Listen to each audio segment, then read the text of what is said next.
अस्सलाम वालेकुम, good morning and welcome to a brand new episode of expresso. मैं हूं अली अनिक सैयद और मैं हूं हिना आदिल। उम्मीद है आप सब खैर खैरियत से होंगे। आज के दिन का अच्छा सा आगाज कर चुके होंगे। हमारी तरफ से आपको जुम्मा बहुत बहुत मुबारक। आज जुम्मा है जनाब, इसको सईदुल अयाम भी कहा जाता है। आज के दिन दुरूद इब्राहिमी कसरत से पढ़ने की बहुत फजीलत है, तो ज़रूर पढ़िएगा। इसके साथ साथ आपने एक जुम्मे की नमाज का एहतमाम करना है। और आज के दिन में मैं आपको हमेशा बताती हूँ, हर जुम्मे को बताती हूँ कि एक घड़ी कबूलियत की ज़रूर होती है, तो आपने ख़ास दुआएं करनी है तमाम उम्मत मुसलमान के लिए और ख़ास तौर पर अपने प्यारे पाकिस्तान के लिए। तो जनाब, जुम्मे के साथ साथ आप आज ठंड वाला जुम्मा जो है ना, वो आपने मनाना है। और आज भरपूर किस्म की ठंड है। हाल ऐसी है कि ऐसी धुंध अभी तक इस सीजन में नहीं देखी है। पंजाब में शदीद धुंध ने अपने डेरे डाल लिए हैं।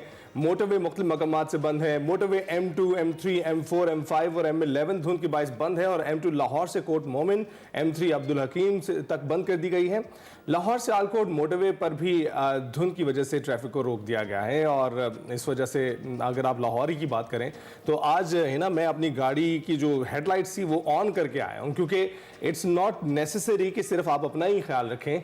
आप तो मौसम के हालात से बचे ही हुए होते हैं, लेकिन बाहर जो साइकिल्स पे, मोटरसाइकिल्स पे पैदल लोग मौजूद होते हैं, उनको भी आप नजर आने चाहिए, जिसके लिए आपको हेडलाइट्स ऑन करके रखनी चाहिए। और ये लोग अक्सर हेलमेट का इस्तेमाल करते हैं जिसपे कोई वाइपर्स मौजूद नहीं होते हैं, कोई फॉग लाइट्स नहीं लगी होती हैं। तो कोशिश कीजिए कि आप ना सिर्फ अपना तहफ़्फ़ुज़ कीजिए बल्कि सड़कों पर मौजूद दूसरे लोगों का भी तहफ़्फ़ुज़ कीजिए। बिल्कुल ऐसा ही है जनाब। और इसके अलावा धुंध का राज तो यहाँ पर है। बर्फबारी ने भी जो वादियाँ हैं उनके हुस्न को चार चांद लगा दिए हैं। आप देख सकते हैं कितने खूबसूरत विजुअल्स हैं। गिलगित बल्तिस्तान के मुख्तलिफ इलाकों में बर्फबारी से कई फीट बर्फ जम गई है। वादी यासीन और आज़ाद कश्मीर की वादी लीपा में शहरी घरों में महसूर होकर रह गए हैं।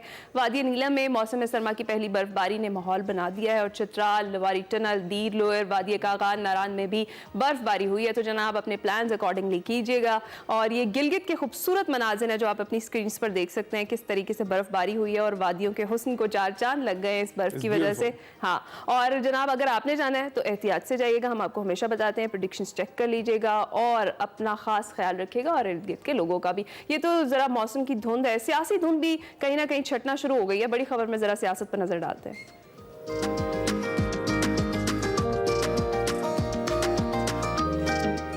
हुकूमत और तहरीक-ए-इंसाफ के दरमियान जो दूसरा PTI समेत सियासी कैदियों की रिहाई का मुतालबा किया और 9 मई और 26 नवंबर वाक़यात पर जुडिशल कमीशन का क़याम का कहा। मुज़ाकरात का तीसरा दौर अगले हफ्ते होगा और अगली मुलाकात में तहरीरी तौर पर मुतालबात पेश किए जाएंगे। स्पीकर अयाज सादिक ने कहा है कि मसाइल हल करना हमारी जिम्मेदारी है। हतमी चार्टर ऑफ डिमांड के लिए पार्टी क़यादत से मज़ीद मुलाकात की ज़रूरत है। पहली हमारी मीटिंग जो है वो अल्हम्दुलिल्लाह बड़े अच्छे माहौल में हुई। कुछ जो चीज़ें थी जो डिस्कस हुई उसके ऊपर कुछ इम्प्लीमेंटेशन भी हुई है। दोनों साइड्स जो चाहती हैं, मेरा तो रोल मैं रिपीटेडली कहता हूँ एक फैसिलिटेटर का है, और जो दोनों इतराफ़ के मेरे ऑनरेबल दोस्त चाहते हैं उसमें जो इश्यूज़ इस वक्त चल रहे हैं और फिर जो पाकिस्तान को चैलेंजेस दरपेश हैं उसको भी हम इसका इंशाल्लाह हिस्सा बनाएंगे, क्योंकि हम सब पाकिस्तानी हैं और हमारे लिए पाकिस्तान की अहमियत उतनी है जितनी ट्रेजरी की और जितनी अपोजिशन की है। सो हम लोग पाकिस्तान के जो इश्यूज़ हैं, जो टेररिज्म के इश्यूज़ हैं, इकॉनमी के इशू हैं, जो भी इश्यूज़ हैं वो भी हम अल्लाह ताला ने मौका दिया तो यहाँ पे उस पर बहस भी करेंगे।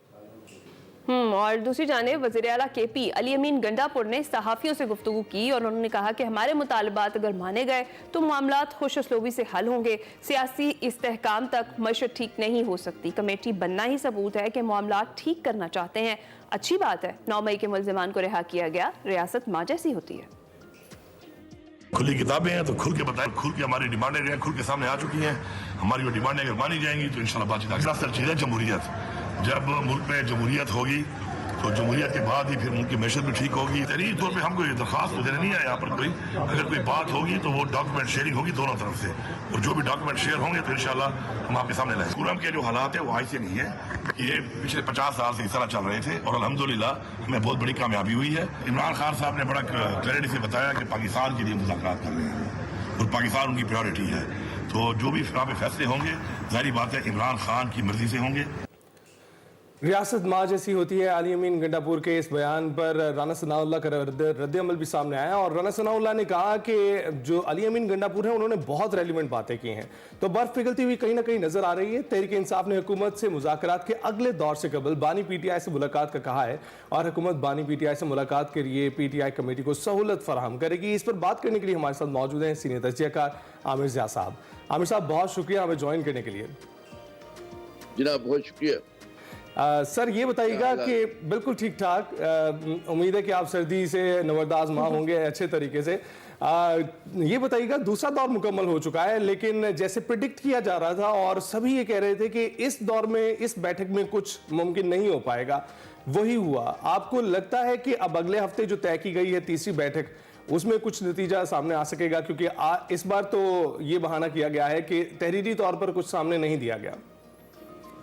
ये पहली बात थी कि जो मुज़ाकरात होते हैं उसमें ये नहीं होता कि एक दो नशिस्तों के अंदर जो है कोई चीज़ें आ जाएं, लेकिन जो सिग्नलिंग हुई है, जो अब तक लोगों ने कहा, दोनों तरफ के लोगों से मेरी बात हुई है और दोनों तरफ के लोग जो हैं बहुत ही इस बारे में मुस्बत ख्यालात रख रहे हैं।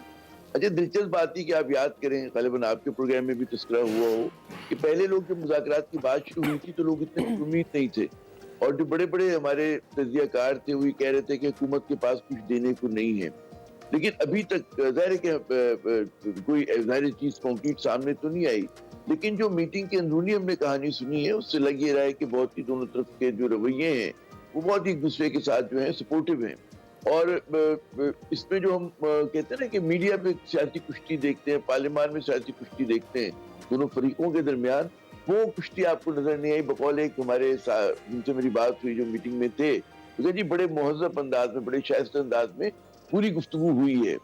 तो जो मैं फिर अर्ज करूं कि जो कह रहे थे ना तजियाकार की उम्मीद नहीं है, तो गालिबन तजियाकारों को ये जो कह रहे हैं कि जी नाकाम होंगे, उनको इल्म नहीं होगा कि वैसे पर्दा क्या चीजें हुई हैं। तो यहाँ तक पहुंचने से पहले भी कुछ चीजें जो हैं वो हुई होंगी, इसका इल्म गालिबन मीडिया को नहीं है, उस तरह से नहीं है जिस तरह से मतलब है एक आपको एक आम तासुर मिलता है। तो जब यहाँ तक आ गए और अच्छी स्पिरिट के साथ आए तो यकीनन कोई ना कोई एक मुस्बत इससे आउटकम निकलना चाहिए, क्योंकि पाकिस्तान को जरूरत है।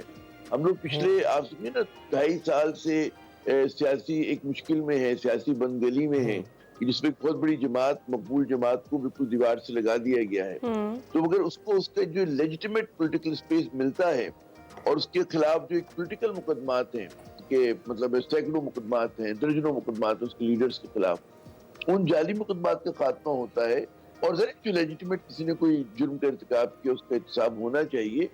लेकिन अगर एक वो स्पेस उसको मिल जाती तो पाकिस्तान की सियासत जो है आगे बढ़ेगी। और मेरे ख्याल में पहले मरहले पे उनकी कोशिश यही होगी पीटीआई की कि अपने कैदियों के लिए रिलीफ लेकर आए और इमरान खान उनका हदफ होंगे उनको छुड़ाने का, उसके बाद वो बाकी बातें करेंगे। अच्छा, इसी पैराए में आप देखिए बड़ा माने खेद है, आखिरी जुमला मैं कहूंगा कि मुज़ाकरात से चंद घंटे पहले जो फौजी अदालतों से सजा याफ्ता लोग थे उनको जिस तरह से उनके अफराद को छोड़ा गया, वो भी एक इशारा है कि वो चीजें खुद ब खुद, हर चीज को अगर आप डॉट्स को कनेक्ट करें तो लगेगा कि मुज़ाकरात को एक अच्छा माहौल, साजगार माहौल फराहम करने के लिए ये फैसला किया गया। सही है, ठीक है। तो सर, इससे पहले मुज़ाकरात से कबल असद कैसर साहब ये कह रहे थे कि जो मुतालबात हैं वो तहरीरी तौर पर इसी मुज़ाकरात के दौर में पेश किए जाएंगे, लेकिन हमने देखा कि जो मुतालबात वो तहरीरी तौर पर मुज़ाकराती कमेटी के सामने जो एजेंडा था वो नहीं रखा गया। क्या हो सकती है इसमें? पाकिस्तान तहरीक इंसाफ क्या टाइम किल कर रही है just to check the intention of the government? और फिर कहीं ना कहीं इस मामले को आगे रिलेट भी किया जा रहा है। कुछ लोग सोशल मीडिया पर तो ये भी कह रहे हैं कि ट्रंप की हल्फबर्दारी तक इस मामले को खींचा जा रहा है ताकि उसके बाद की सूरत हाल बेहतर हो। इस पर क्या कमेंट करेंगे? कई चीजें, कुछ उनके जो दो बुनियादी मुतालबात हैं वो तो सबके सामने हैं। अब उसमें कुछ ऐसे भी वो मुतालबात देंगे कि जो काबिल कबूल हो फौरी तौर पे, कि आपको नजर आए कि जी पीटीआई को कोई कामयाबी मिली है। उसके लिए उनका एक बड़ा मुतालबा ये कि जी इमरान खान तक एक्सेस हो, इमरान खान से वो बार बार मुज़ाकरात कर सके, उनसे रहनुमाई हासिल कर सके। उस पर जो हुकूमत आमादा हो गई है। अच्छा, इस पे ज़ाहिर है कि एक बैनुल-अक़वामी सूरत हाल भी सामने आती है कि जैसे मैंने अर्ज किया था कि फौजी अदालतों से कुछ लोगों को छोड़ा, बाकी 47 लोगों की भी अभी रिव्यू में है चीजें, तो हो सकता है मजीद लोग छोड़े जाए आने वाले दिनों में। तो ये तमाम चीजें जो है, मतलब देखिए पाकिस्तान को जो हमारी हुक्मरान शराफिया है उसे सूट ये करता है कि जो बैरूनी दबाव आने की तवक्को है उससे पहले ही प्रीएम्प्ट करें, मतलब पीटीआई भी प्रीएम्प्ट करे और हुकूमत भी प्रीएम्प्ट करे कि किसी को मुदाखलत की जरूरत ना पड़े पाकिस्तान में। राइट। बात की कि ये ना हो कि कोई कहते ना कि आपके ह्यूमन राइट्स के इशू बनाकर या कोई और प्रीटेक्स्ट बनाकर आपके मामलात में मुदाखलत करे। तो अल्लाह ने हमें अक्ल फहम दी है, खुद ही क्यों ना मसला हल कर लें, क्यों ट्रम्प का इंतजार करें, Right. क्यों EU का ब्लैकमेलिंग का इंतजार करें। जी। चले, ये तो तहरीके इंसाफ की तरफ से ट्रंप का इंतजार किया जा रहा हो सकता है, लेकिन इसके साथ साथ अब 190 मिलियन पाउंड का जो 6 जनवरी का फैसला है, कहीं हुकूमत उसका इंतजार तो नहीं कर रही? तहरीके इंसाफ खदशात का इजहार कर रही है कि बानी को सजा होगी। तहरीके इंसाफ के खदशात पर अगर बानी को सजा हो जाती है तो मुज़ाकरात का मुस्तकबिल आप क्या देखते हैं? देखिए, इम्कान है और इस बात का भी इम्कान है कि वो चीज मौखर हो जाए, और तीसरा इम्कान ये भी है कि सजा ना भी हो, क्योंकि हमने क्यों ये तय कर रखा है कि सजा ही होगी। क्योंकि वो जो 190 मिलियन पाउंड का जो केस है वो तो पैसे तो कोर्ट के ही पास है ना, तो कोई पैसे गायब तो नहीं हो गए, इमरान खान ने अपनी जेब में तो नहीं रखी है। तो मेरे ख्याल में उसके ऊपर क्योंकि अगर आप वो सारे डॉट्स कनेक्ट करें, फिर दूसरी बात सबसे अहम ये राइट, गुड वो पॉइंट। इमरान खान का फैसला नहीं था, वो काबीना का फैसला था। काबीना का फैसला, तब काबीना का फैसला गलत हो सकता है, कमजोर हो सकता है, लेकिन फिर अगर होगा तो एक आदमी पे मलबा नहीं गिर सकता। बिल्कुल इसी तरह जैसे इमरजेंसी लगाने का फैसला जो था मुशर्रफ साहब के दौर में, वो काबीना का था, एक आदमी को फ्रेम किया गया। तो वो उसमें जो इंसाफ की स्पिरिट होती है उसको आप जो है किल कर रहे होते, मार रहे होते। तो मैं नहीं समझता, मैं भी समझता हूँ कि दीगर केसेस थे, 190 मिलियन पाउंड का भी केस जो है ये बहुत मजबूत केस नहीं है, क्योंकि ये नहीं हुआ है कि जनाब कोई पैसे मार के, वो पैसे कहीं किसी भी अकाउंट में पड़े ना, हुकूमत के अकाउंट है, वो उसको मिल जाएंगे। और वो उसकी जो भी फैक्टरिंग है ना कि भाई आप यहाँ से उठाकर आपने एक्स से लेके वाई में डाल दिए, इमरान खान अपने पास नहीं लेके गए। जी। तो आमिर साहब, जिस तरह से भी हम 9 मई मुकदमात की बात कर रहे थे और उसमें जिस तरह से 19 मुजरिमान को रिलीफ मिला, सजाएं उनकी माफ़ हो गई हैं, तो क्या मजीद पाकिस्तान तहरीक इंसाफ के जो लोग हैं उन्हें 9 मई मुकदमात में रिलीफ मिलता आगे आप देख रहे हैं? देखिए, जो कहा गया है ना कि 67 लोगों ने अपीलें दायर की, 19 के ऊपर अमल हो गया जिनके 2 बरस थे, बाकी जो है वो उसके 48 नजरसानी के लिए भी भिजवाई गई हैं उन्हें। नजरसानी के लिए। तो जब नजरसानी अगर आप लिख रहे हैं, जरा वो भी देखेंगे, तेल देखो, तेल की धार देखो कि किस तरह से चीजों को आगे बढ़ाना है। सिर्फ डोमेस्टिक कंपल्शन नहीं है, फौजी अदालतों ने सजा देकर एक सिंबलिज्म, अलामत बता दी कि जी हमने सजा दे दी। अब उसके बाद आपके पास बैनुल अक़वामी प्रेशर भी आया है, सब कुछ हुआ है, और ये चीजें कोई इतनी अच्छी बात नहीं होती है कि सिविलियंस को जो है बेशक शफाफ अमल हो, लेकिन एक मुतनाज़ा खड़ा हो जाता है। तो फौज ने भी अपना पॉइंट बता दिया है, और आगे चल के अगर रिलीफ दे देते तो फिर जो तनकीद है EU की, बरतानिया की, अमरीका की, उसको भी आप काउंटर कर सकेंगे। तो मेरे ख्याल में बेहतर यही होगा कि इन चीजों को जो है नॉर्मल प्रोसीडिंग्स के अंदर, जो फौज ने बड़ा अच्छा एक मुस्बत रवैया दिखाया और ये साबित किया कि चीज कानून और आइन के मुताबिक हुई शफाफियत है और जाती इंतकाम की कोई झलक नहीं है, तो बाकियों के ऊपर भी थोड़ा सा मतलब है एक रहमदिलाना जो है अप्रोच रखी जाए और फौजी अदालतों से सिविलियंस को निकाला जाए। राइट। तो आमिर साहब, आप कैसे देखते हैं? अच्छा शुगुन तो है ये जमहूरियत के लिए कि अब पार्टीज आपस में मिल बैठ रही हैं, जो हुकूमत में है, जो अपोजिशन में है, दोनों मुज़ाकरात कर रही हैं, लेकिन इसके साथ साथ जो PTI का नैरेटिव था जिसमें वो ये कहते थे कि वो ताकतवर हलकों से ही बात करेंगे, उसको ठेस पहुंचती आप देखते हैं, या फिर ये उसी की तौसीक है? देखिए, PTI के लोग कह रहे थे कि जो भी हैं बिलवास्ता मुज़ाकरात हमारे इस्टेब्लिशमेंट से ही हो रहे हैं। अच्छा, ये आप तस्वुर नहीं कर सकते कि इस्टेब्लिशमेंट की मर्जी के बगैर हुकूमत बैठेगी। ये हुकूमत जो है बड़ा इंडेटेड है हमारी इस्टेब्लिशमेंट के, उन्होंने मिन्नत है, तो बैठे उनकी इजाजत से हैं। और जाहिर है कि ये ऑप्टिक्स नहीं हो सकते कि एक तरफ फौज बैठे और एक तरफ जो है PTI बैठे, तो जो भी बात होनी उसको एक सिविलियन फसाड तो देना है, ठीक है ना। और ये नहीं हो सकता कि सारे जो स्टेक होल्डर थे वो ऑन बोर्ड होंगे। तो मेरे ख्याल में फौज के अमल दखल और यहाँ तक लाने के अंदर भी जो हमारा सबसे मजबूत इदारा है जिसकी इंटरेस्ट बहुत ज्यादा है, उसका एक किरदार है, और वो किरदार जो है मेरे ख्याल में जारी रहना चाहिए। कि माजी में भी जब भी पाकिस्तान में पोलिटिकल स्टेलमेट आया है, उसमें हमारे किसी तीसरे फरीक ने किरदार अदा किया, अमेरिका ने किया, सऊदी अरब ने किया, फौज ने किया, अदलिया ने किया, तो इस बात भी उसी चीज का मेरे ख्याल में हालात जो हैं मुतकाजी हैं उसी चीज के। जी। जी। तो आमिर साहब, आपको लगता है कि ये जो दो डिमांड्स अभी तक पाकिस्तान तहरीक इंसाफ ने मुज़ाकरात में रखी हैं, ये हुकूमत इन डिमांड्स को मान लेगी? जिस तरह से आप कह रही हैं कि कह रहे हैं कि इंडेटेड है हुकूमत, एस्टेब्लिशमेंट की रजा के बगैर मुज़ाकरात जो हैं वो नहीं हो सकते थे, तो क्या हुकूमत ये वाली जो दो डिमांड्स हैं इनको मान लेगी? और जिस तरह से अभी हालात चल रहे हैं, कोई स्टेबिलिटी देख रहे हैं आने वाले वक्तों में इन मुज़ाकरात के बाद?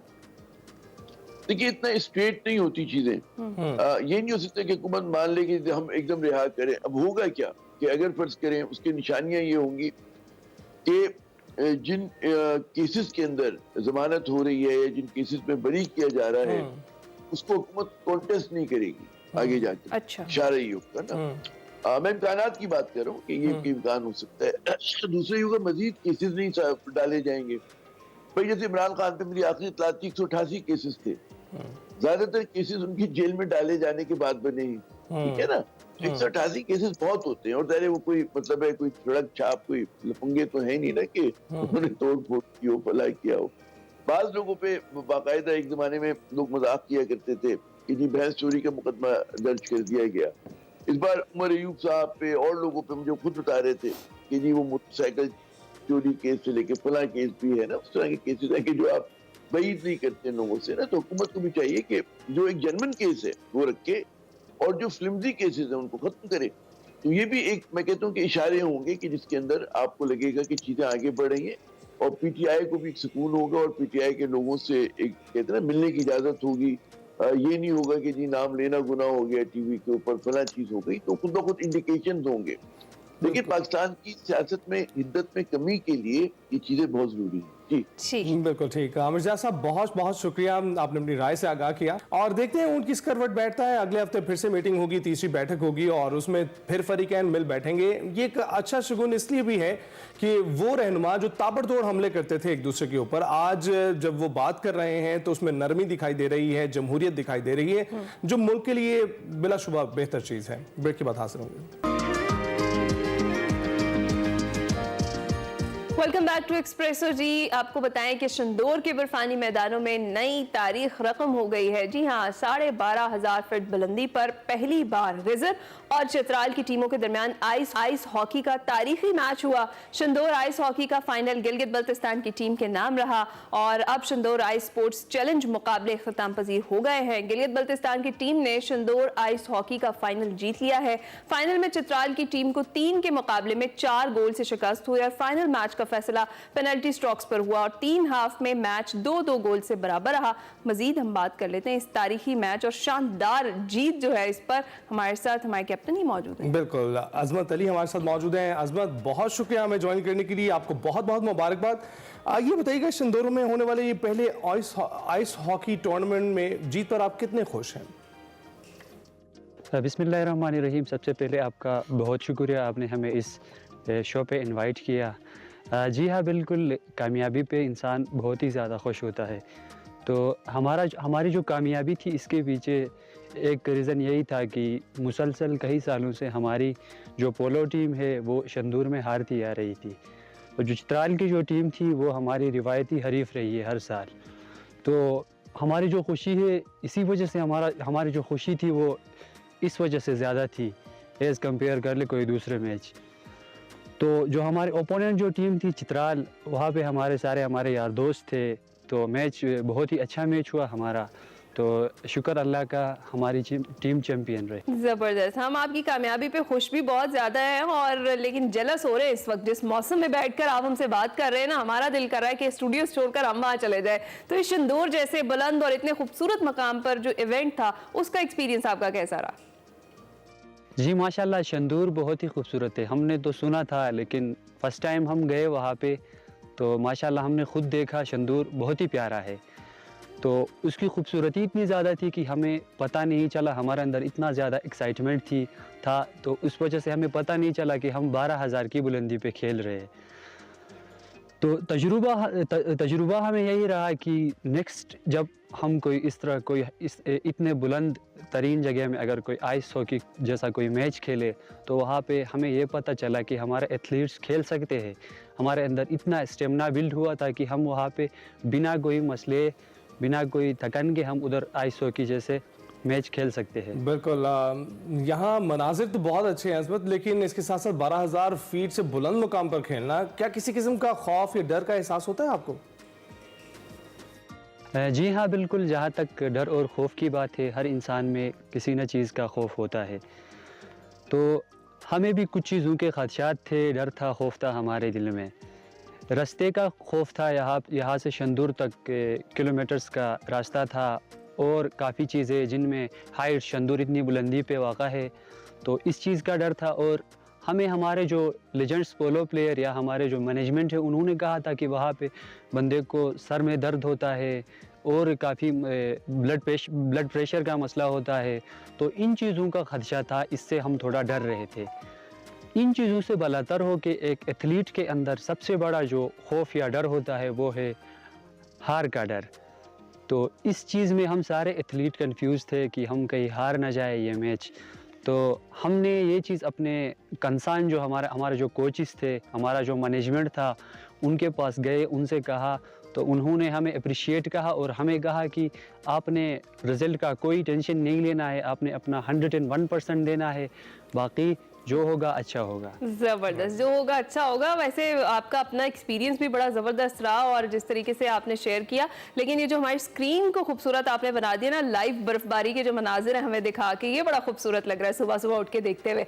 तो हमें ज़रा आइस हॉकी के हवाले से बताएं हमारे नाजरीन को, इसमें क्या कोई स्पेशल टेक्निक होती है, इस खेल के कुछ खास उसूल होते हैं, वो क्या होते हैं, ज़रा ये तो बताएं।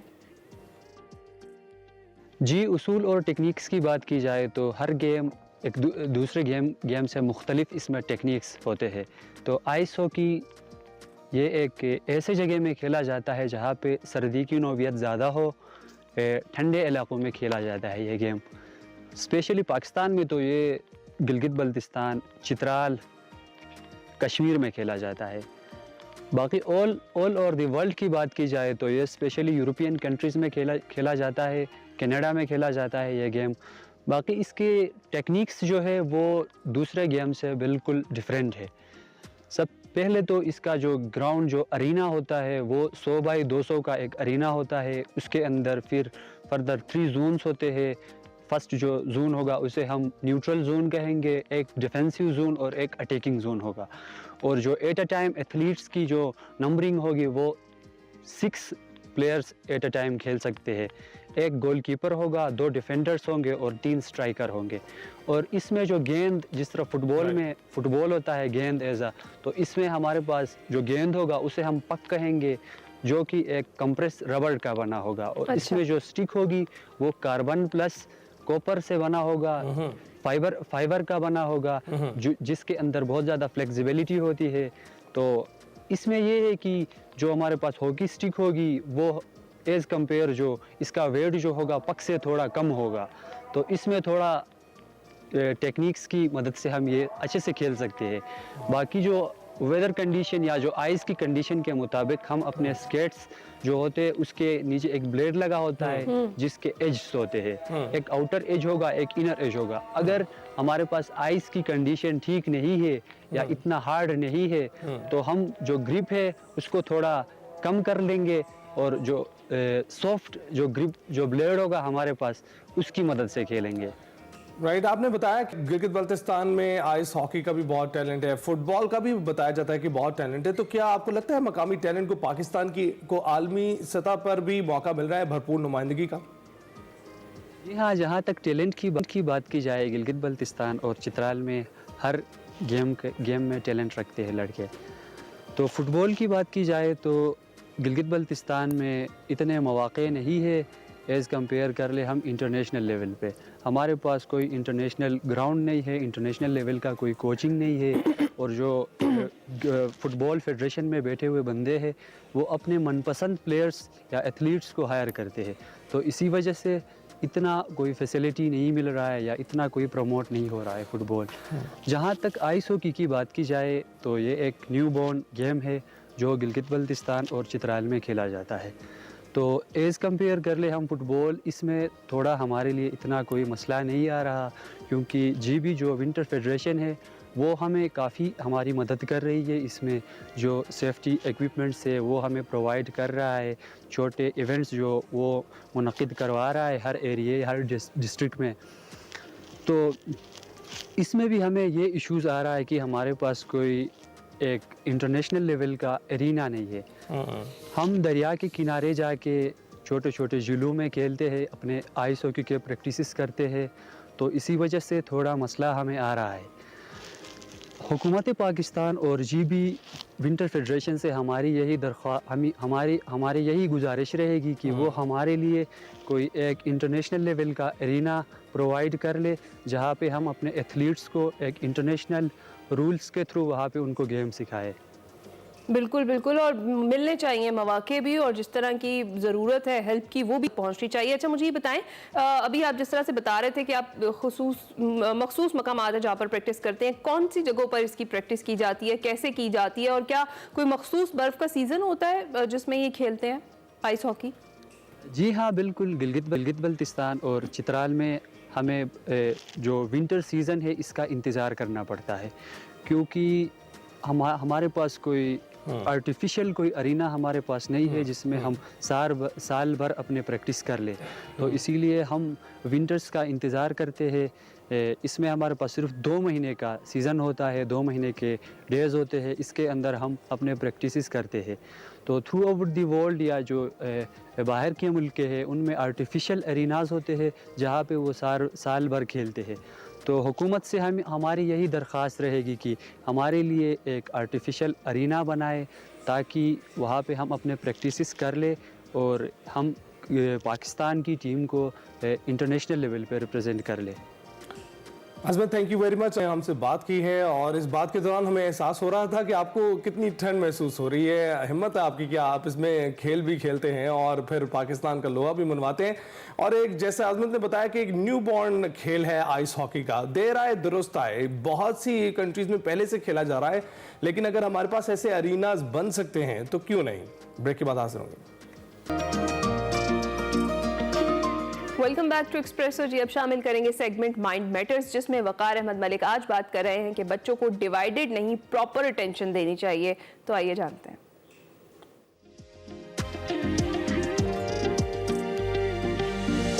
अस्सलाम वालेकुम नाज़रीन, मैं वकार अहमद और आप देख रहे हैं माइंड मैटर्स। बच्चे जिद क्यों करते हैं? बच्चे जिद क्यों करते हैं, ये एक ऐसा सवाल है। जब इस पर तहकीक की गई तो मालूम हुआ कि बच्चे जिद क्यों करते हैं, उसके पीछे कई अवामिल हो सकते हैं, लेकिन जो सबसे अहम, जो सबसे बड़ी रीज़न है उस पर बात करेंगे। बड़ी रीज़न जो है, जब आप बच्चों को मुनक़सिम तवज्जो देते हैं, जब आप बच्चों को तवज्जो नहीं देते, तो ये एक बड़ी रीज़न की सूरत में सामने आता है। और जो बच्चों की जो ज़िद है और उसके बाद वो जिनके टेंट्रम्स हैं, या बच्चा ज़िद क्यों करता है, वो बुनियादी तौर पे तवज्जो हासिल करने के लिए करता है। और जब भी ये क्योंकि हमें समटाइम्स ये बात समझ नहीं आती कि हम तो बच्चों को हर वक्त टाइम दे ही रहे हैं, मतलब 24 आवर। आप किसी वालिदैन से पूछें, आप किसी वालदा से पूछें, बाप से पूछें, तो वो यही कहेगा कि मैं तो कमाता ही इनके लिए हूँ, या माँ कहेगी कि मैं तो पूरा दिन इन्हीं के लिए टाइम होता है। लेकिन एक्चुअली क्या है कि आप उनको टाइम नहीं दे रहे होते। जब हम कहते हैं कि उनको तवज्जो चाहिए, और वो तवज्जो जो है वो उनकी एक नफसियाती खुराक है, और जब वो नफसियाती खुराक में कमी आती है तो उसके बाद कुछ इस तरह के बिहेवियर्स जो हैं वो जन्म लेते हैं। तो वो उस तवज्जो से क्या मुराद है, वो तवज्जो आखिर क्या है? तो वो तवज्जो बुनियादी तौर पर यह है कि जिसमें आप कोई और काम ना कर रहे हो। मसलन वालदा जो है वो कोई खाना नहीं बना रही, कोई टीवी नहीं देख रही, कोई कपड़े नहीं सी रही, कुछ भी नहीं कर रही, वो बच्चों के साथ 100% बैठी हुई। और ये जो टाइम है वो आपको ज़्यादा नहीं देना होता। अगर आप सिर्फ आधा घंटा दे दें, 24 घंटों में आधा घंटा बच्चों को दे दें। बच्चों को फिर जब हम कहेंगे कि आधा घंटा दे दें, तो फिर वो आधा घंटा बच्चों का है। अगर वालिद है तो वो कोई मोबाइल नहीं देख रहा, वो कोई टेलीविज़न नहीं देख रहा, वो कोई अखबार नहीं पढ़ रहा, कुछ भी नहीं। वो बच्चों के साथ आप बैठे हुए हैं, और बच्चों जो खेल खेल रहे हैं आप उसमें मुनहमिक हैं, उनकी खेल में शरीक हैं, या उनकी जो गुफ्तगू है या जो भी वो कर रहे हैं उसके साथ 100% में शरीक होने को हम वो तवज्जो कहेंगे। तो वो तवज्जो जो है वो बच्चों को 24 घंटों में अगर आप आधा घंटा भी दे दें तो उनकी शख्सियत पूरा एतमाद हो जाती है। जब हम कहते हैं कि रिश्तेदार जब आते हैं तो हमारे बच्चे जो हैं वो बहुत बदतमीज़ी करते हैं, बुनियादी तौर पे वो बदतमीजी क्यों करते हैं, यानी ये आप एक अजीब सी को रिलेशनिंग देखेंगे, इसमें कोई शक, ये आपका जो गिला है ये बिल्कुल ठीक होगा कि जनरली जब कोई आपके घर में कोई आता है मेहमान या कोई रिश्तेदार, तो उस वक्त बच्चे ज़्यादा मिसबिहेव करते हैं।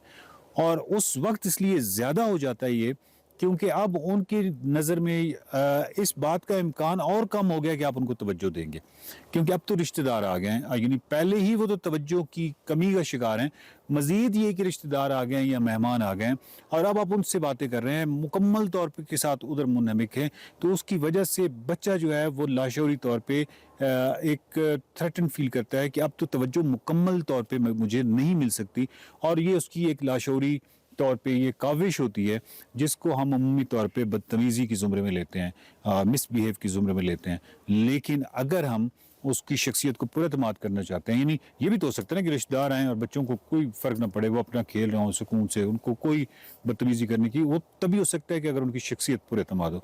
शख्सियत जो है वो सिर्फ़ उस सूरत में पुरअतमाद हो सकती है कि अगर आप बच्चों को क्वालिटी टाइम दें, और क्वालिटी टाइम से मुराद ये है कोई मुनक़सिम तवज्जो ना दें, यानी एक बच्चा जो है आपसे सवाल पूछ रहा है और आपकी आधी तवज्जो जो है वो टेलीविज़न पे खबरें लगी हुई हैं, वहाँ पे हैं, और आप वो एक अधूरा सा जवाब देते हैं, तो कोई आपके साथ ऐसा करे तो आपको पता होगा ना कि ये मुकम्मल तवज्जो मुझे नहीं मिल रही। तो बच्चा जो है वो तो खैर कमाल ही मशीन है, उसको तो 100% पता होता है कि ये इस वक्त मुझे मुकम्मल तवज्जो नहीं मिल रही। इसी तरह जब हम उन किसी 1 या 2 या 3 सवाल करते हैं तो हम समटाइम्स उनको डांट देते हैं। हम ये चाहते हैं कि हमारे कंफर्ट जोन के अंदर कोई ना आए। तो अगर आपने अपने कंफर्ट जोन को कायम रखना है तो फिर मुश्किल है, मेरा मतलब है कि बच्चे ज़िद भी करेंगे, बच्चे बदतमीज़ी भी करेंगे, ये तमाम चीज़ें करेंगे, और ये तमाम चीज़ें उनके अंदर किसी ख़ास नफसियाती कजी या नफसियाती कमी की निशानदेही कर रही होती है, कर रहा होता है, और ये जो है इस चीज़ को प्रोवाइड करना आपका काम है। जब आप करेंगे, आप आधा घंटा भी क्वालिटी टाइम देंगे बच्चे के साथ, आप सब्ज़ी लेने जा रहे हैं, बच्चे के साथ ले जाएं, उसके साथ गपशप करते हुए उसको क्वालिटी टाइम, उसको मुकम्मल टाइम दें, मुकम्मल वक्त दें।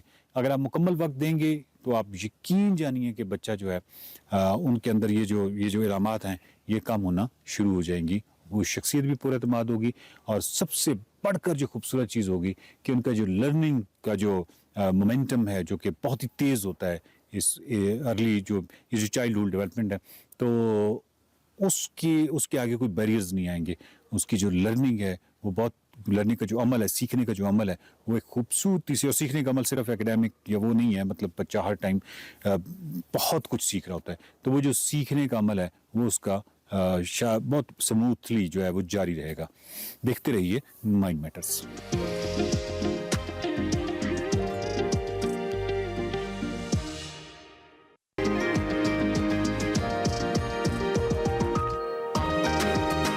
प्रोग्राम के दूसरे हिस्से में खुशामदीद। तो जनाब, वर्ल्ड टेस्ट चैंपियनशिप के फाइनल में पहुंचने वाली मेजबान जनूबी अफ्रीका और जीत से साल का आगाज करने की उम्मीद लिए पाकिस्तानी टीम केप टाउन में आज मद्दे मुकाबल होंगी, और जनूबी अफ्रीका को पाकिस्तान के खिलाफ 2 मैचों की सीरीज में 1-0 की बढ़तरी पहले से हासिल है। जनूबी अफ्रीका ने पहला टेस्ट मैच दिलचस्प अंदाज में 2 विकेटों से जीत लिया था।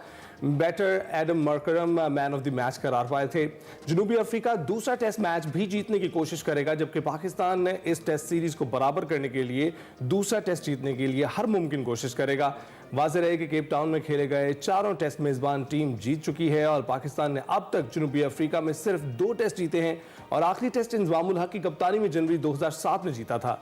उधर केप टाउन में प्रेस कॉन्फ्रेंस करते हुए हमारे जो कप्तान है शान मसूद, उनका कहना है कि हतमी 11 का फैसला अभी तक नहीं हुआ है, एक बार दोबारा विकेट देखेंगे, फिर तय करेंगे कि केप टाउन की विकेट सेंचुरियन से मुख्तलिफ है या नहीं। घास थोड़ा कम है, कंडीशंस देखकर अपनी बेहतरीन 11 का फैसला करेंगे।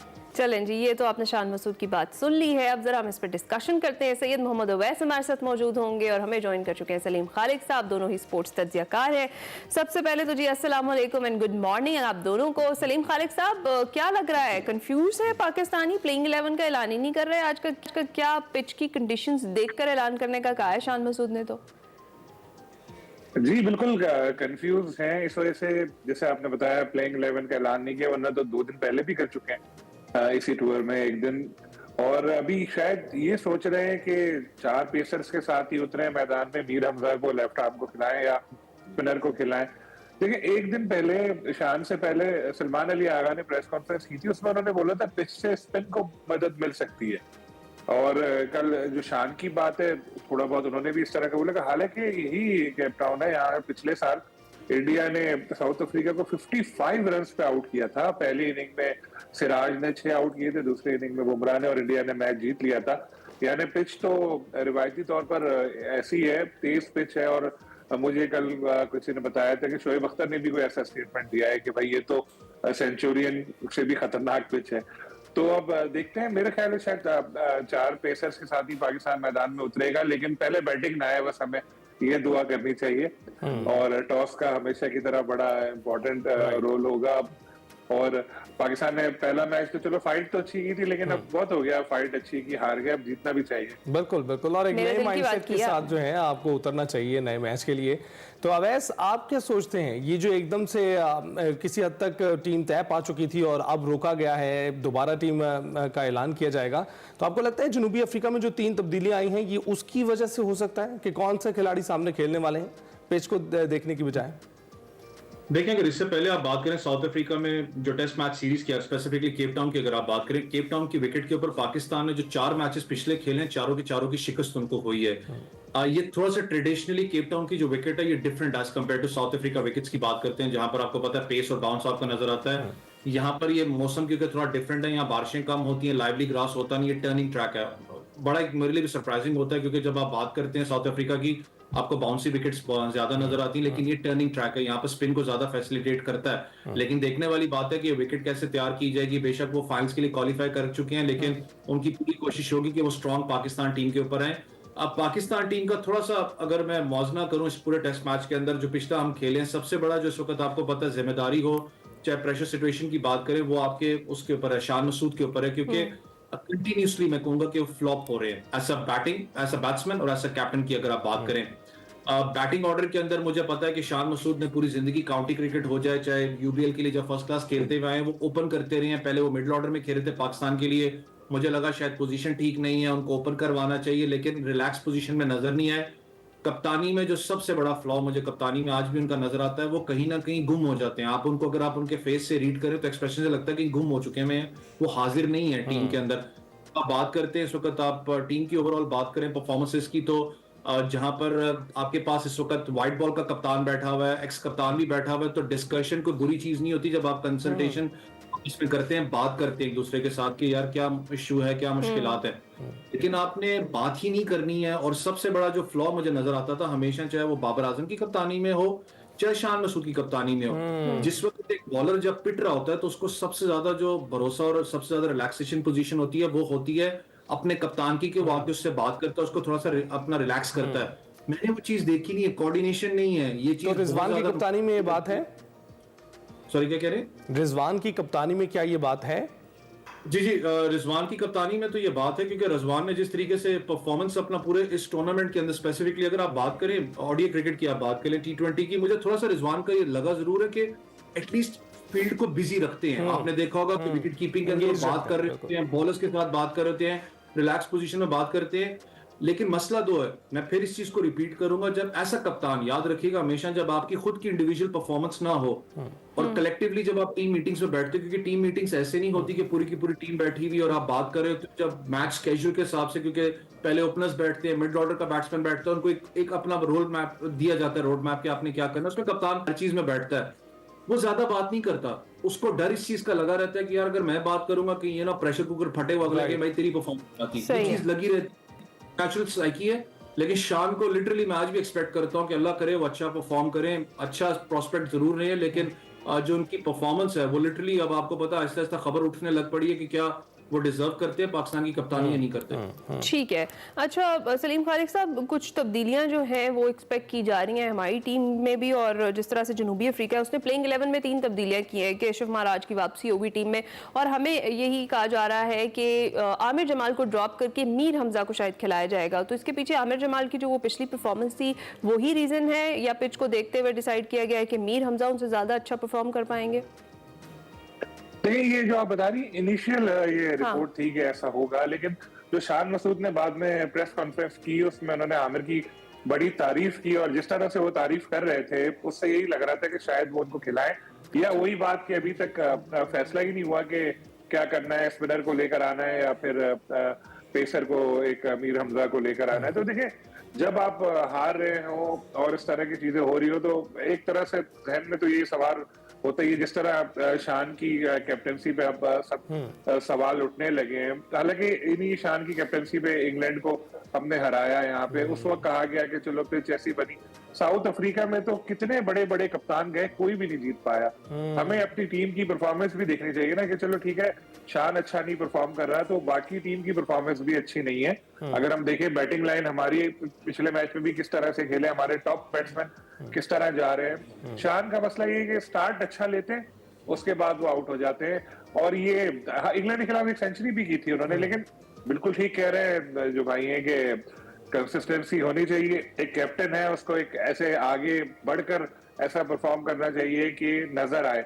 लेकिन हमारे पाकिस्तान में मसला यही है कि जिसको भी आप कैप्टन बनाते हैं वो फिर अपने ऊपर कैप्टनसी का ज्यादा बोझ ले लेता है, उसकी परफॉर्मेंस जो है जी, जैसे सरफराज का आपको याद होगा कि सरफराज जो है, कैप्टन सरफराज जो था, जब तक जीतता रहा तब तक उसकी इंडिविजुअल परफॉर्मेंस पे किसी की नजर ही नहीं थी और वो अपनी टीम को ज्यादा फोकियत देते थे। जब टीम हारी तो लोगों को नजर आया यार इतना अरसा हो गया सरफराज ने स्कोर नहीं किया, ये इसके स्टैट्स हैं, वो बाहर हुए। बाबर को बहुत बड़े परफॉर्मर है, बाबर को एडवांटेज रहा इसका, लेकिन उनके दौर में ये हुआ कि हम लोगों ने नए प्लेयर्स वगैरह को बिल्कुल आते नहीं देखा। अब नए प्लेयर्स वगैरह आना शुरू हुए, जब आके बाय उन्होंने कॉन्फिडेंस दिया और सब मिलके काम कर रहे हैं। लेकिन होता यही है कि कोई भी कैप्टन आए थोड़े अरसे बाद फिर हमको वो बुरा लगने लगता है, और जाहिर है उसकी वजह नताइज ही होते हैं। नताइज अच्छे नहीं होंगे तो जाहिर है बुरा बोलेंगे। लेकिन अब आगे वेस्ट इंडीज की भी सीरीज है, ये टेस्ट भी है, वो दो उसके बाद मेरे ख्याल है शायद फिर अगर उसमें भी परफॉर्मेंस अच्छी नहीं रही टीम की और शान की तो फिर शायद कैप्टनसी में कुछ आगे सोचना पड़े। बिल्कुल ठीक। अवैस, आप बताइएगा कि हमारे किस खिलाड़ी को चाहिए कि वो अपने लिए खेले, अपनी इनिंग्स के लिए खेले, और किसको चाहिए कि वो क्रिकेट टीम के लिए खेले? क्योंकि आपको याद है इंडियन टीम में कभी ये कॉम्बिनेशन होता था, कुछ उसके खिलाड़ी ऐसे थे जो, जिस तरह सचिन तेंदुलकर थे, राहुल द्रविड़ थे, जो अपनी इनिंग्स खेलते थे तो टीम को फायदा होता था। और उसके बाद कुछ ऐसे खिलाड़ी भी आए जो मैच विनिंग खिलाड़ी थे, जो टीम के लिए खेलते थे। विराट कोहली को हमने देखा, फिर उनके युवराज सिंह थे जो टीम के लिए खेलते थे तो मैच जीते थे। तो हमारी टीम में इस वक्त कुछ ऐसे खिलाड़ी मौजूद हैं जिनमें से कुछ को टीम के लिए खेलना चाहिए और कुछ को अपनी इनिंग्स के लिए खेलना चाहिए। कौन कौन से खिलाड़ी हैं?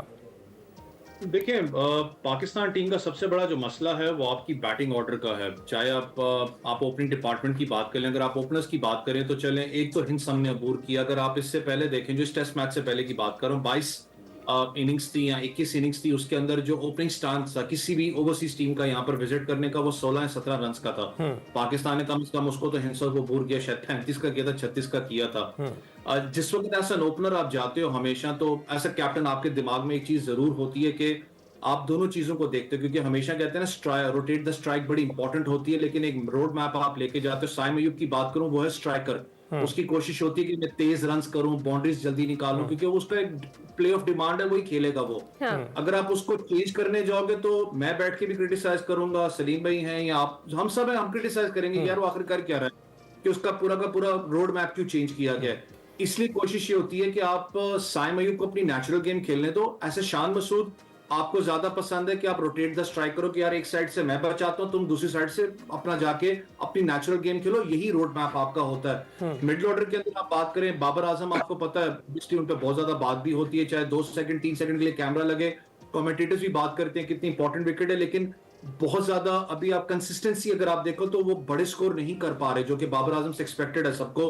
बल्ला भी चेंज कर लिया, अल्लाह करे कि इस दफा रन जोन के उगले आज के टेस्ट मैच के अंदर बड़ा इंपॉर्टेंट होगा, उसके ऊपर भी सबकी नजरें। जिस पोजीशन पे वो खेल रहे हैं, आपको पता है ये डिबेट भी हो रही थी हमारे शो में, बाजिद खान बैठे थे, वो कह रहे थे कि यार कामरान गुलाम उस पोजीशन पे आ सकता है, बाबर को आप मिडिल में लेके आ सकते हो, क्योंकि कामरान गुलाम ने केपी के लिए डोमेस्टिक के लिए पूरी जिंदगी उसी पोजीशन पे खेला, तीसरे नंबर पे अगर हम बात करें। लेकिन अच्छी बात है कि वो अडेप्टेबल हो चुका है, जिस भी पोजीशन पे आप खिलाते हो आपको नजर आता है कि वो कंडीशंस को अडेप्ट कर लेता है और वो खेलता हुआ नजर आपको आता है। मिडिल ऑर्डर आपका जो है उसको सस्टेनेबल होना पड़ेगा। जब आप बात करते हैं टेस्ट क्रिकेट की, तीसरी चौथी इनिंग्स इतनी इंपॉर्टेंट आपके लिए होती है।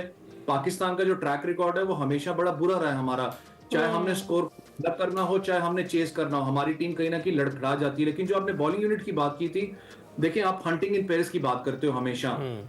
ऐसे फास्ट बॉलर आपके पास इस वक्त बड़ा एक जबरदस्त बात थी, 15 ओवर्स का स्पेल लगातार करना आसान चीज नहीं है। पता लगता है कि लंबे रेस का घोड़ा है। अब्बास की बात कर रहा हूं, उसको बहुत ज्यादा लोग क्रिटिसाइज करते हुए कि विकेट पेस नहीं है, ये नहीं है। अगर 140 होता तो लिटरली अनप्लेबल था, लेकिन इस पेस पे भी वो अनप्लेबल है जिस तरीके से बॉल करवाता रहा है। मुझे खुद आज लगता है, खुरम शहजाद की बात करें, आपको उन्होंने आउट जरूर किया, थोड़ा सा फटीग कैरी कर रहे हैं, आपको 100% फिट नजर नहीं है। लेकिन नसीम शाह टेरवे क्विक, जब आप बात करते हो टेस्ट क्रिकेट के अंदर, नसीम शाह जरूर 145 को टच करते थे। इस मैच के अंदर उनकी पेस ड्रॉप हुई है, इसका मतलब वो कहीं ना कहीं फिटनेस जो उनका मसला आपको नसीम शाह का। आपके पास मीर हमजा मौजूद है, तो बेस्ट ओपोनेंट है, आप उसको बीच में डालें इस टीम के अंदर।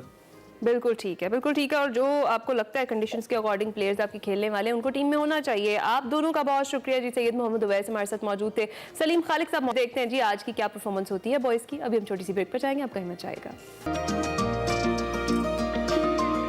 वेलकम बैक टू एक्सप्रेसो जनाब। अब हमारे साथ कराची स्टूडियोज में अलीना फरूख मौजूद हैं, जिन्होंने हाल ही में ऑस्ट्रेलियन नेशनल ताइक्वांडो चैंपियनशिप में सिल्वर मेडल जीता है। अलीना इवेंट की वाहिद बाहिजाब फाइटर थी, जिन्होंने ताइक्वांडो चैंपियनशिप में न सिर्फ मशरकी रिवायात का बोलबाला किया, बल्कि अपने टैलेंट से पूरे इवेंट में वो छाई रही। अलीना ताइक्वांडो के साथ AI में भी खुसूसी दिलचस्पी रखती हैं, एक अपना डिफरेंट सा प्रोजेक्ट भी उन्होंने इसमें मुकम्मल किया। इस पर भी हम उन्हीं से बात करेंगे। बिल्कुल, इमोशनल मेंटेनेंस का ये प्रोजेक्ट था उनका। अलीना हमारे साथ हैं। Alina, thank you very much for joining us. ये बताइएगा कि काफ़ी रेयर कॉम्बिनेशन है, ऐसा देखने को नहीं मिलता कि एक जानिब आप अपने हरीफों को पछाड़ रहे हैं और दूसरी जानिब AI के जो है मुख्तलिफ प्रोजेक्ट्स बना रहे हो। आप दोनों को किस तरह से मेंटेन किया और कैसे सोचा कि आप ताइक्वांडो भी कर सकते हैं?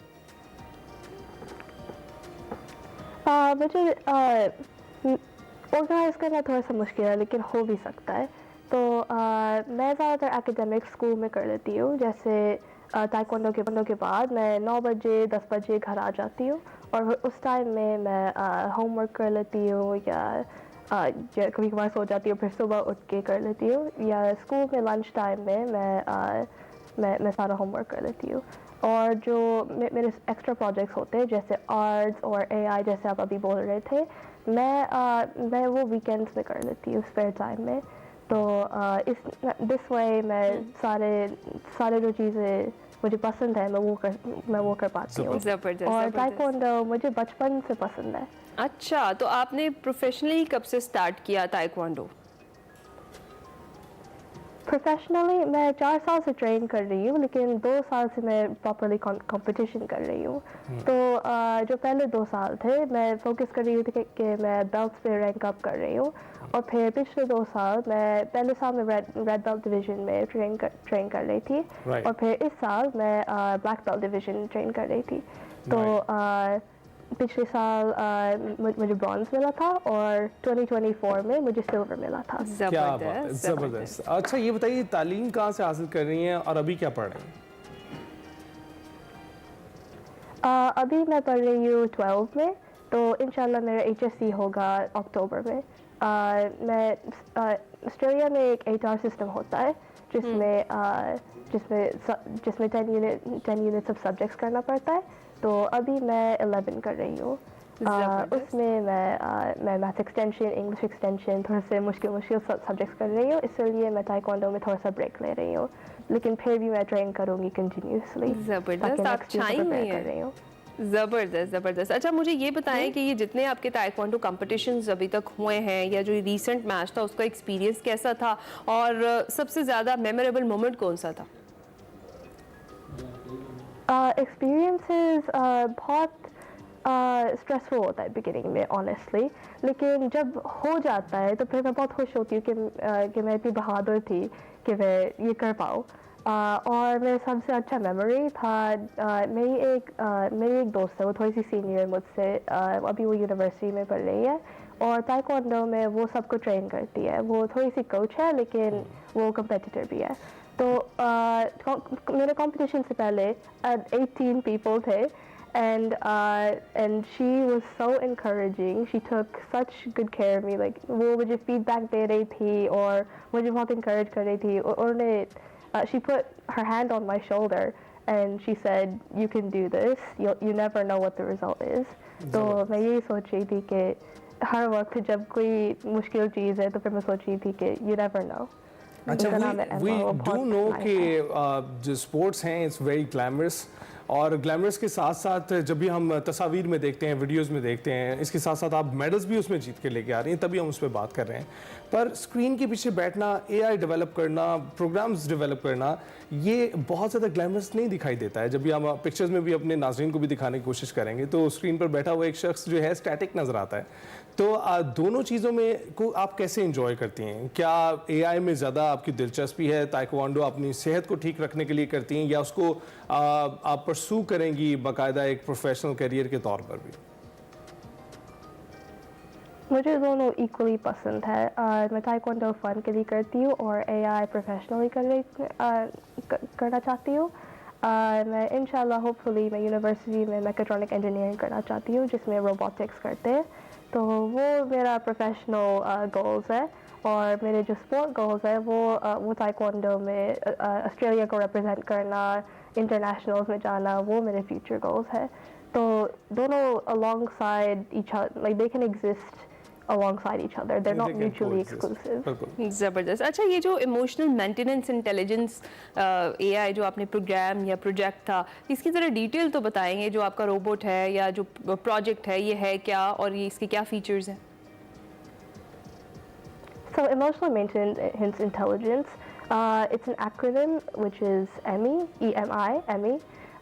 और मैं इंस्पायर हुई थी मेरे दोस्तों से। कभी कभार मेरे दोस्तों किसी से अपने प्रॉब्लम्स नहीं बताते क्योंकि वो बहुत शाय होते या वो सोचते कि कोई और मुझे जज करेंगे या किसी और को बता देंगे। तो मैं सोची थी कि कैसे करूं कि मैं एक ट्रस्टवर्दी पर्सन बनाऊं जो कोई सीक्रेट बता सकते और वो रिकॉर्ड नहीं करेगा और किसी को बताएंगे नहीं। तो इसीलिए मैंने EMI बनाया था ताकि मेरे दोस्तों, ये अभी इन यूज़ नहीं है लेकिन इंशाल्लाह like hopefully it will be in use in the future. लेकिन AI जो है वो अभी बड़ी कॉम्प्लिकेटेड वर्ल्ड में दाखिल हो रहा है, और वहाँ पर जहाँ पर ये पहले से डेवलप है वहाँ पर कुछ ऐसे नाखुशगवार वाक़यात भी सामने आ रहे हैं कि AI से बात करने वाले बच्चों को जो है हादसात पेश आ रहे हैं। तो आप अपनी AI को इस तरह से ट्रेन करेंगी ना कि ऐसे हादसात आपके AI के साथ जो है वो ना हो, बल्कि इमोशनल मेंटेनेंस एक बहुत बहुत संजीदा मसला है कि जिसमें अगर बच्चे इन्वॉल्व हो जाते हैं तो ऐसी AI होनी चाहिए जिसके पास वो सारी मालूमात हों जो उनके लिए मुफीद हों। जी होना चाहिए, इसलिए मैंने बनाया था। और ये वाला AI रिकॉर्ड नहीं करता इंफॉर्मेशन लर्न करने के लिए। मैं सेपरेट डेटा सेट्स बनाती हूँ जो रेप्लिकेट करते हैं रियल लाइफ, ताकि किसी का प्राइवेसी नहीं इन्फ्रिंज हो। ज़बरदस्त। अच्छा एलिना, मुझे इन दी एंड बताइएगा, जब ये चैम्पियनशिप आपने जीत ली, माशाल्लाह से आप पाकिस्तान का नाम रोशन कर रही हैं और जिस तरीके से अपने AI में भी आप दोनों चीज़ों को साथ साथ लेकर चल रही हैं। बहुत सारे ऐसी टैलेंटेड लड़कियां हैं जिनके पास बहुत सारा टैलेंट है लेकिन वो डरती हैं, घबराती हैं, उनके लिए क्या मैसेज देंगी आप? My message is don't be afraid of anyone. Like जो भी qualifications है, आप qualified enough है, और अगर आप नहीं भी है तो फिर भी अप्लाई करें। अगर आप किसी चीज़ से पैशनेट है तो फिर कुछ नहीं then nothing can stop you.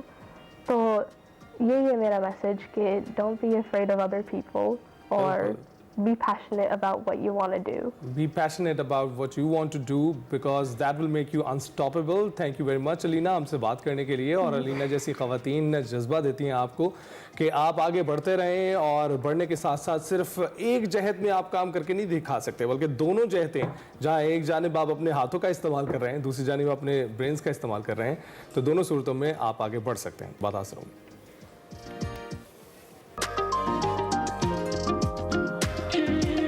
Welcome back जनाब। शदीद सर्दियों में जहां जिसमें खुश्की बढ़ जाती है, वहीं चटनी चटपटे खाने से मैदे में तेजाबियत भी पैदा हो जाती है, और इसके अलावा फ़ज़ा में बहुत ठंडक होती है और दिन छोटे हो जाते हैं। और तो और पिछले कुछ महीनों को जब आपने देखा कि कोविड जैसे महीने गुजरे और स्मॉग जैसे महीने गुजरे, उसमें एक लंबे अरसे तक आप घरों में बंद रहने की वजह से आपका जो मुदाफ़ती निज़ाम है वो भी कमज़ोर हो चुका होता है।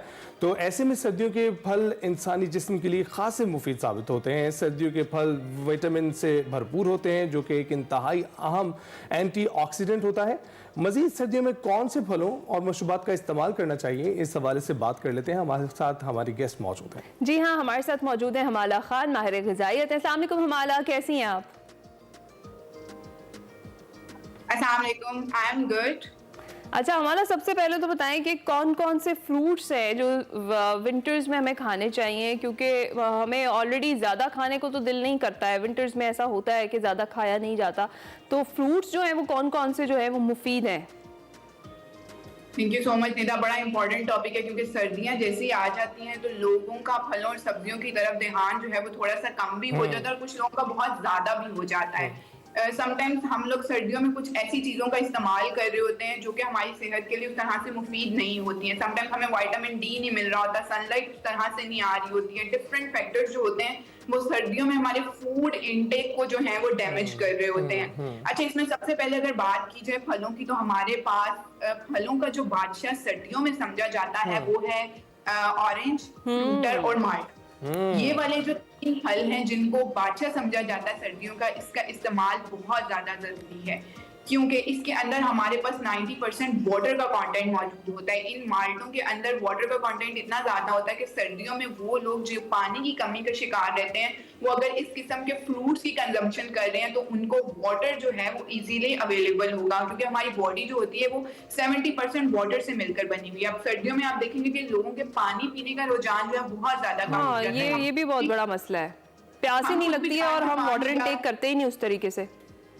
बिल्कुल, हम खुद भी 4 से 5 गिलास पानी पीते हैं और इससे ज्यादा पानी जो है वो हम लोग इस्तेमाल नहीं कर रहे होते हैं, तो ये एक बहुत गलत प्रैक्टिस सेट हो गई है। अब इस पानी की कमी को पानी के थ्रू इसलिए पूरा नहीं कर पा रहे होते क्योंकि फ्रीक्वेंट यूरिनेशन का मसला आ रहा होता है, बार बार वॉशरूम जाने से सर्दियों में जो है वो लोग उकटा रहे होते हैं, लेकिन बॉडी को पानी की नीड जो है वो उसी तरह से चाहिए होती है। तो इसलिए फलों के बादशाह में जो 3 फल मैंने आपको बताए हैं, फ्रूटर हो गया, माल्टा हो गया, किन्नू हो गया, इन सब का इस्तेमाल जो है वो आप जरूर करें। पानी के साथ साथ इसके अंदर विटामिन सी का कंटेंट मौजूद होता है। विटामिन सी हमारी बॉडी के लिए बहुत ज्यादा इंपॉर्टेंट है। जैसे अली ने स्टार्ट में बात की कि चटपटे खाने खा रहे होते हैं, हम इस तरह की चीजें कंज्यूम कर रहे होते हैं जिसकी वजह से हमारी डाइजेशन का मसला बहुत ज्यादा रहता है। हमें सर्दियों में मैदे के मसाइल जो है वो बहुत सारे फेस करने पड़ते हैं, हार्ट बर्न हो रहा होता है हमारा, इसके साथ साथ तजाबियत का मसला, कॉन्स्टिपेशन का मसला, डिफरेंट तरह के मसले रह रहे होते हैं। तो निदा याद रखें कि माल्टे के अंदर हमारे पास फाइबर का कंटेंट बहुत ज्यादा होता है। फाइबर इतनी अच्छी मिकदार में हमारे पास माल्टे के अंदर मौजूद है कि अगर हम इसका इस्तेमाल कर रहे हैं तो वो हमारी सेहत के लिए बहुत ज्यादा इंपॉर्टेंट है। अब फाइबर किस चीज में मौजूद है, लोग बहुत गलती करते हैं,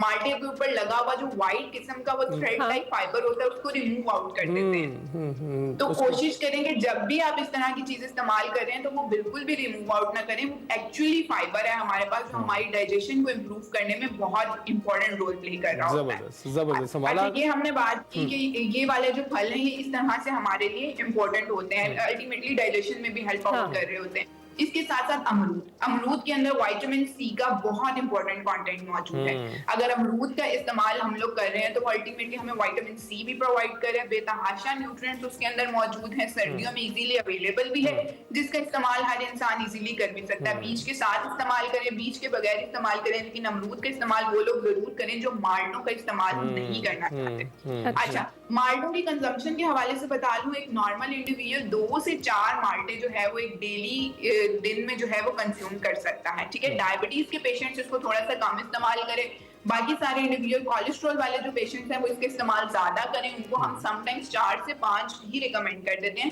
क्योंकि इसमें फाइबर का कंटेंट जो है वो बहुत अच्छा मौजूद होता है। तो इस तरह से आप इसका इस्तेमाल करें। अच्छा, इसके साथ साथ अब हम बात करेंगे कुछ सब्जियों की जो कि बहुत ज्यादा इंपॉर्टेंट होती हैं उन लोगों के लिए जो सर्दियों में इन चीजों का इस्तेमाल करना चाह रहे हैं। आप सब्जियों में देखें तो वो वाली सब्जियां जो जमीन के नीचे ग्रो कर रही होती हैं वो बहुत ज्यादा इंपॉर्टेंट होती हैं। वो सब्जियां जो जमीन के नीचे ग्रो करती हैं, कौन सी, गाजर होगी, मूली होगी, शकरकंदी होगी, इन सारी सब्जियां जो जमीन के नीचे ग्रो करती हैं, आपकी बॉडी के टेम्परेचर को रेगुलेट करने के लिए बहुत ज्यादा इंपॉर्टेंट होती हैं। तो ऐसी सब्जियों का अगर आप इस्तेमाल करें, ऐसे फलों का अगर आप इस्तेमाल करेंगे तो अल्टीमेटली वो आपकी सेहत के लिए भी मुफीद रहेंगे और आपको सर्दी से भी प्रिवेंट कर सकें। बिल्कुल ठीक। हमारा ये बताइएगा कि मीठा खाने को क्यों दिल करता है? ये तो हो गई सब्जियां और फल, लेकिन बहुत दिल करता है कि ये जो केक्स और पेस्ट्रीज और कुकीज इस तरह के हलवा जात भी इवन बहुत दिल करता है सर्दियों में खाने को। तो इस हवाले से कुछ बताइए, कितना खाना चाहिए और क्या खाना चाहिए? बिल्कुल अली, मीठे का इस्तेमाल तो जो है वो मौसम के लिहाज के अलावा भी मैंने देखा है लोगों को 24/7 मीठे की क्रेविंग जो है वो रहती है, लेकिन सर्दियों में ये इसलिए ज्यादा हो जाती है क्योंकि हमें हमारी बॉडी को वार्मथ की जरूरत होती है। हम अपनी बॉडी को वार्म रखना चाह रहे होते हैं हर तरह से। हम चाहते हैं कि हमारी बॉडी जो है वो गर्म रहे। अब बॉडी को गर्म रखने के लिए जरूरी है कि हम ऐसी चीजों का इस्तेमाल करें जो कि हमें अल्टीमेटली फ्लेवर भी प्रोवाइड कर रही हो, हमें वार्मथ भी प्रोवाइड कर रही हो, हमें कैलोरीज भी प्रोवाइड कर रही हो। अच्छा, अब हलवा जात और पंजीरी क्योंकि सर्दियों के मौसम में एक वॉस्ट लेवल पे बन रही होती है, हर किसी के घर में पंजीरी का इस्तेमाल, हलवा जात का इस्तेमाल जो है वो किया जा रहा होता है। आप देखेंगे बहुत सारे लोग आपसे शिकायत करते हैं या आप खुद भी अपने आप में ये फील करते होंगे चीज की सर्दियों में आपके पैर जो है वो बहुत ज्यादा ठंडे रहते हैं, हाथ बहुत ज्यादा ठंडे रहते हैं। इट्स बिकॉज कि आपकी ब्लड सर्कुलेशन जो है वो बहुत ज्यादा स्लो हो चुकी है और वो बॉडी के डिफरेंट पार्ट्स तक पहुंच नहीं पा रही है। फिर हम क्या करते हैं, ऐसी चीजों का इस्तेमाल करते हैं जो कि बॉडी को वार्म प्रोवाइड करती होती है, जिसके अंदर नट्स का इस्तेमाल बहुत ज्यादा हो रहा होता है, हलवा जात में चीनी का इस्तेमाल ज्यादा हो रहा होता है, इस तरह की चीजों का इस्तेमाल हो रहा होता है। सो बीइंग अ न्यूट्रिशनिस्ट मैं किसी भी पेशेंट को मना नहीं कर रही कि वो हलवा जात का इस्तेमाल सर्दियों में ना करें, बिकॉज अल्टीमेटली उनकी अफादियत भी बहुत ज्यादा है, पंजीरी की अफादियत भी बहुत ज्यादा है। हर पेशेंट, हर नॉर्मल इंडिविजुअल अपनी रिकमेंडेड डोज के मुताबिक इन चीजों का इस्तेमाल जरूर करें, बिकॉज ये जो है हमें अल्टीमेटली फायदा भी पहुंचा रही होती है। इसी के साथ साथ अगर देखा जाए तो पानी की कमी की मैंने जैसे बात की, बहुत सारे लोग जो हैं वो शिकार रहते हैं कि पानी जो है उनकी बॉडी में बहुत ज्यादा कम हो रहा था, जिसकी वजह से ड्राइनेस का रिस्क आप देखेंगे सर्दियों में आपकी बॉडी बहुत ज्यादा ड्राई हो। तो बिल्कुल वाटर इनटेक भी बहुत ज्यादा जरूरी है और हर चीज जो है वो जितना महदूद मकदार में आप लेंगे वो ज्यादा बेहतर है और आपको अपना ख्याल खुद ही रखना है। बहुत शुक्रिया अमाला, आपने बड़े बेहतर तरीके से हमें गाइड कौन कौन से फ्रूट्स और वेजिटेबल्स हैं जिनका विंटर्स में इस्तेमाल करना चाहिए। हम छोटी सी ब्रेक पर जाएंगे, आप कहीं मत जाएगा। प्रोग्राम के आखिरी हिस्से में खुशामदीद। आपको पता है कि आज जुम्मा है और आज जुम्मे के दिन आपको अपने फ्लैगशिप शो कारवां सराय की कुछ झलकियां हम दिखाते हैं। इस बार की कारवां सराय में तारड़ साहब कुछ जिक्र कर रहे हैं, कुछ तस्करा कर रहे हैं गजा पर जारी इसराइली बर्बरियत का। तो आइए जरा हाईलाइट्स देखते हैं। आज दुख बहुत है, मेरे अंदर भी दुख है, बाहर भी दुख है। गालिब ने कहा था कि दुख जी के पसंद हो गया है गालिब, दुख जी के पसंद हो गया है गालिब, रातों को नींद ही नहीं आती। दुख जो है असल में बच्चों का है। आज तक दुनिया में जितनी जंगें हुई हैं, किसी एक मार्के में इतने बच्चे हलाक नहीं हुए। कहा जाता है कि ये बच्चों का कब्रिस्तान है। ये भी कहा गया कि दुनिया में इस वक्त एक बच्चे के लिए सबसे खतरनाक जगह गजा है, क्योंकि ये उसका मक्तल है। और ये ऐसा ही होना था। आपको याद है कि इस्राएली डिफेंस मिनिस्टर ने बयान दिया था, उससे पूछा गया कि ये बच्चे बड़े हलाक हो रहे हैं, तो उसने लापरवाही से कहा था कि हमारे नज़दीक गजा में या फ़लस्तीन में जो भी लोग सांस लेते हैं वो टेररिस्ट है। तो मैंने एक नज़्म पढ़ी अभी हाल ही में, एक पैलेस्टीनियन शायर है, वो कहते हैं, ओए गजा के गुंडे बदमाश शरीर बच्चों, तुम जो मुझे मुसलसल तंग करते रहते थे, तुम जो मुझे मुसलसल तंग करते रहते थे, मेरी खिड़की के नीचे खड़े होकर चीखे मारते थे, तुमने, हाँ तुम्ही ने मेरा कीमती गुलदान तोड़ दिया और उसमें जो तन्हा फूल था उसे चुरा ले गए और वो गुलदान मेरी बालकोनी पर सजा था। हाँ, तुमने उसको तोड़ दिया। उसका अगला पैरा है कि वापस आ जाओ, वापस आ जाओ और जितना जी चाहे चीखते रहो और मेरे तमाम गुलदान तोड़ दो और मेरे तमाम फूल चुरा कर ले जाओ, बस वापस आ जाओ। और गजा के गुंडे बदमाश बच्चों, बस वापस आ जाओ। कारवां सराय की झलकियां आपने देखी, तो प्रोग्राम देखना मत भूलिएगा 8:05 पर इतवार की शब। इसी के साथ हमें दीजिए एक्सप्रेसो से इजाज़त। अपना ख्याल रखिएगा, फीडबैक ज़रूर दीजिएगा, बेस्ट ऑफ एक्सप्रेसो ज़रूर देखिएगा क्योंकि आपसे हमारी मुलाकात होगी। पीर को ख्याल रखिएगा। अल्लाह हाफ़िज़। अल्लाह हाफ़िज़।